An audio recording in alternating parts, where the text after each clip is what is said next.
ಮುಂದೆ ಜೋಗ್ ಜಂಕ್ಷನ್ನಾಗ ಮತ್ತೆ ಸ್ವಾಗತ ಗೆಳೆಯರ. ಖರೆ ಅಂದ್ರೆ ಮಸ್ತ್ ಮನುಷ್ಯ ಬರೋ ಟೈಮಿಗೆ ನೀವು ವಾಪಸ್ ಬಂದದ್ದು ನೋಡಿ ನಂಗೆ ಭಾರಿ ಖುಷಿ ಆಯ್ತು. ನೋಡ್ರಿ, ಮಸ್ತ್ ಮನುಷ್ಯ ಇವತ್ತು ಜೆ ಪಿ ನಗರದಿಂದ ಸ್ಮಿತಾ ನವೀನ್ ಅನ್ನೋರು ಬರ್ಲಿಕ್ಕೆ ಹತ್ತಾರೆ.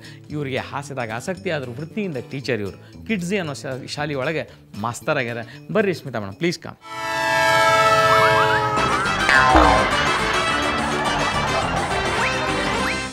ನಮಸ್ಕಾರ. ನಮಸ್ಕಾರ. ನೋಡ್ರಿ, ಕರ್ನಾಟಕದ ಮಂದಿ ನಿಮ್ಮ ಜೋಕ್ ಸಲುವಾಗಿ ಕಾಯ್ಲಿಕ್ಕೆ ಒಂದು ಮಸ್ತ್ ಜೋಕ್ ಹೇಳ್ರಿ. ನಾನು ಅವ್ರಿಗೆಲ್ಲ ನಗ್ಸಕ್ಕೆ ತುಂಬಾ ಕುತೂಹಲದಿಂದ ಕಾಯ್ತಿದ್ದೀನಿ. ಹೇಳ್ರಿ. ಸೊ ಫಸ್ಟ್ ಜೋಕು ನಾನು ಗಾಂಧೀಜಿ ಮೇಲೆ ಹೇಳ್ತೀನಿ. ಸೊ ರಾಷ್ಟ್ರಪಿತ ಅಲ್ವಾ, ಒಬ್ಬಂಗೆ ಗಾಂಧೀಜಿ ಅಂದ್ರೆ ತುಂಬಾ ಇಷ್ಟ, ತಾನೇ ಗಾಂಧೀಜಿ ಅಂತ ಅನ್ಕೊಂಡ್ಬಿಟ್ಟಿರ್ತಾನೆ ಅವನು. ಸೊ ಹಾಗಾಗಿ ಒಂದ್ಸತಿ ಅವ್ರ ಮನೆಯವರೆಲ್ಲ ಇವ್ನು ಹುಚ್ಚು ತಡಿಲಾರ್ದೆ ಇವನನ್ನ ಹಾಸ್ಪಿಟ್ಲಿಗೆ ಸೇರಿಸಲೇಬೇಕು ಅಂತ ಹೇಳ್ಬಿಟ್ಟು ತಗೊಂಡೋಗಿ ಸೇರಿಸ್ತಾರೆ, ಹಾಕ್ಬಿಡ್ತಾರೆ. ಸೊ ಹಾಗಾಗಿ ಸ್ವಲ್ಪ ದಿನ ಟ್ರೀಟ್ಮೆಂಟು ಕೊಡ್ತಾರೆ ಡಾಕ್ಟ್ರು. ಆಮೇಲೆ ಕರೆದ್ಬಿಟ್ಟು ಹೇಳ್ತಾರೆ, ಇಲ್ಲಿ ನೀನು ಇವಾಗ ಹುಷಾರಾಗಿದ್ಯಾ, ಮನೆಗೆ ಹೋಗ್ಬೋದು ಅಂತ ಹೇಳ್ತಾರೆ. ಆವಾಗ ಅವನು ತುಂಬ ಖುಷಿ ಆಗ್ಬಿಡುತ್ತೆ ಅವನಿಗೆ. ಹಾಗಾಗಿ ಡಾಕ್ಟರ್ ಹತ್ರ ಹೇಳ್ತಾರೆ, ನಾನು ಇವಾಗ ಬೇಗ ಹೋಗಿ ಈ ವಿಷಯನ ಕಸ್ತೂರ್ಬಾಂಗ್ ಹೇಳಲಾ. ಇನ್ನೊಂದು ಜೋಕ್ ಹೇಳ್ರಿ ಮೇಡಮ್. ಅಂತೂ ಯಾವಾಗಲೂ ಗಂಡ ಹೆಂಡತಿ ಅಂದರೆ ಸ್ವಲ್ಪ ಕ್ಲಾಶಸ್ ನಡೀತಾ ಇರುತ್ತೆ. ಹಾಗಾಗಿ ಒಂದು ಹೆಂಡತಿ ಒಂದ್ಸತಿ ಹೊರಗಡೆ ಹೋಗಿರ್ತಾಳೆ ಡ್ರೈವರ್ ಜೊತೆ. ಒಂದೆರಡು ಸತಿ ಡ್ರೈವರು ಗಾಡಿ ಅಲ್ಲಿ ಇಲ್ಲಿ ಗುದ್ದಿಸಿ ಆಕ್ಸಿಡೆಂಟ್ ಮಾಡಿರ್ತಾನೆ. ಹಾಗೆ ಮನೆಗೆ ಬಂದ ತಕ್ಷಣ ಗಂಡಂಗೆ ಕಂಪ್ಲೇಂಟ್ ಮಾಡ್ತಾಳೆ ಹೆಂಡತಿ, ನೋಡಿ ಇವನು 2 ಸತಿ ಗುದ್ದಿಸಿದ್ದಾನೆ ಗಾಡಿನ ಅಂತ ಹೇಳ್ತಾನೆ. ಅದಕ್ಕೆ ಗಂಡ ಪ್ರೀತಿಯಿಂದ ಹೆಂಡತಿ ಹತ್ರ ಬಂದ್ಬಿಟ್ಟು ಹೇಳ್ತಾನೆ, darling please give him 1 more chance ಅಂತ. ಇವಾಗ ಜಿಪುಣ್ತನ ತುಂಬ ಜಿಪುಣ್ರಿರ್ತಾರೆ ಕೆಲವೊಬ್ರು.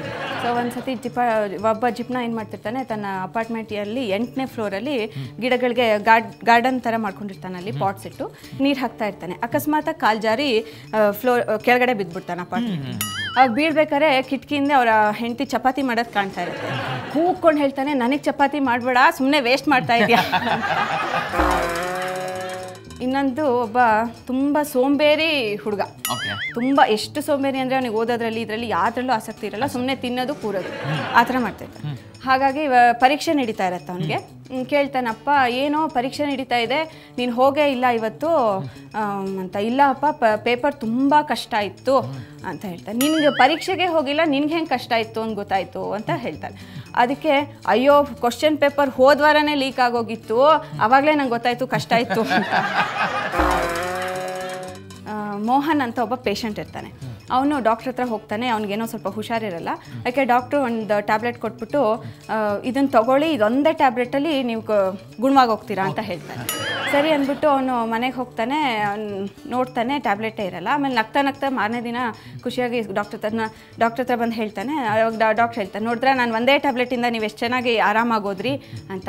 ಅದೇ ಹೇಳಕ್ಕೆ ಬಂದೆ ಡಾಕ್ಟ್ರೇ, ನೀವು ಕೊಟ್ಟಿದ್ದ ಟ್ಯಾಬ್ಲೆಟು ನಾನು ಇಲ್ಲೇ ಎಲ್ಲೋ ಬೀಳ್ಸ್ಕೊಂಡು ಹೊಟ್ಟೋಗಿದ್ದೀನಿ, ಅದನ್ನೇ ಹೇಳೋಣ ಅಂತ ಬಂದೆ ನಾನು ಇವಾಗ ಅಂತ ಹೇಳ್ತೀನಿ. ಸೊ ಅವ ಏನು ತಗೊಳ್ಳಾರ್ದ ಆರಾಮಾಗಿ ಹೋಗಿ. So Smitaji, thank you so much. ನೀವು ಬಂದ್ರಿ, ನಮ್ಮ ಮಂದಿಗೆ ಜೋಕ್ಗಳನ್ನು ಹೇಳಿದ್ರಿ. ಇಂಥ ಮತ್ತೆ ಪ್ರಿಪೇರ್ ಮಾಡ್ಕೊಂಬರ್ರಿ, ಮತ್ತೆ ನಾವು ನಿಮ್ಮನ್ನು ಜೋಗ್ ಜಂಕ್ಷನ್ ಖಂಡಿತ ಖಂಡಿತ. Thanks madam. Thank you. ಗೆಳೆಯರ, ಜೋಗ್ ಜಂಕ್ಷನ್ನಾಗ ಇಂಥ ಮಸ್ತ್ ಮಂದಿ ಬರ್ತಾರೆ, ಮಸ್ತ್ ಜೋಕ್ಗಳನ್ನು ಹೇಳ್ತಾರೆ. ನೀವು ಅವ್ನು ಕೇಳಿ ಮಸ್ತ್ ಆಗಿರಿ ಅಂತ ಹೇಳಿ ನಾ ಆಶಿಸ್ತೀನಿ. ನೋಡಿರಿ, ನಿಮ್ಮ ಊರಾಗ ಮಸ್ತ್ ಮನುಷ್ಯ ಇದ್ರೆ, ನಿಮ್ಮ ಕಣ್ಣಿಗೆ ಯಾರು ಬಿದ್ದರು ಅಂತಂದ್ರೆ ನಮ್ಮ ಸ್ಕ್ರೀನ್ ಮೇಲೆ ಬರುವಂಥ ಈ ಅಡ್ರೆಸ್ಸಿಗೆ ಅವ್ರ ಡೀಟೇಲ್ಸನ್ನು ಕಳಿಸ್ರಿ. ನಾ ಅವ್ನು ಓದಿ ಅಕಸ್ಮಾತ್ ಬರೋಬ್ಬರಿ ಇತ್ತಂದ್ರೆ ಅವ್ರನ್ನ ಕರೆಸ್ಕೋತೀನಿ. ಮತ್ತು ಹಂಗೆ ನನ್ನ ನಂಬರ್ ನೆನಪದಲ್ಲ ನಿಮ್ಗೆ, ನೋಡಿರಿ, ಇಲ್ಲಾಂದ್ರೆ ಇನ್ನೊಂದು ಬರ್ಕೋರಿ, 99 ಪೂಜಿ 98 ಪೂಜಿ 99. ಇಲ್ಲಿಗೆ ನಿಮ್ಮ ಜೋಕ್ಗಳನ್ನು ನಂಗೆ ಫಾರ್ವರ್ಡ್ ಮಾಡಿರಿ. ನಾವು ಓದಿ ನಿಮ್ಮ ಹೆಸರಲ್ಲೇ ಆ ಜೋಕ್ಗಳನ್ನು ಇಲ್ಲಿ ಹೇಳ್ತೇನೆ.